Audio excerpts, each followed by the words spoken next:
কোনো কিছু করা যাচ্ছে না, না জুডিশিয়ারিতে, না আর্মিতে, না প্রশাসনে, না পুলিশে, কোথাও না। জুলাই সনদ করা যাইতেছে না, সংস্কার করা যাইতেছে না, সবকিছুর পিছনে এই চুপ্পু। এই অন্তর্বর্তীকালীন সরকার কোনো কার্যকর নিয়ন্ত্রণ প্রতিষ্ঠা করতে পারতেছে না। প্রশাসনের উপরে, ব্যুরোক্রেসির উপরে, স্টেটের উপরে, রাষ্ট্রের উপরে এই অবস্থা চলতে পারে না। এই অবস্থা আশু পরিবর্তন দরকার, যেন বিপ্লবের অসমাপ্ত কর্তব্য সম্পন্ন করতে পারি। একটা কাজ করলেই সেটা সম্পন্ন হইতে পারে। কি সেটা?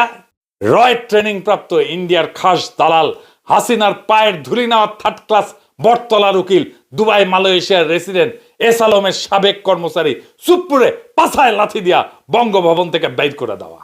এখন প্রশ্ন আসবে, কে হবে প্রেসিডেন্ট বাংলাদেশে? খুবই গুরুত্বপূর্ণ প্রশ্ন।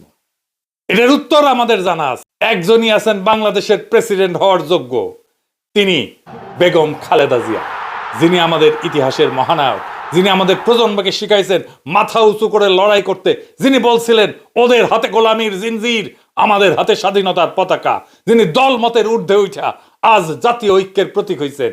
সেই বাংলাদেশের প্রথম নারী প্রধানমন্ত্রী আজকে বাংলাদেশের প্রথম নারী রাষ্ট্রপতি হবেন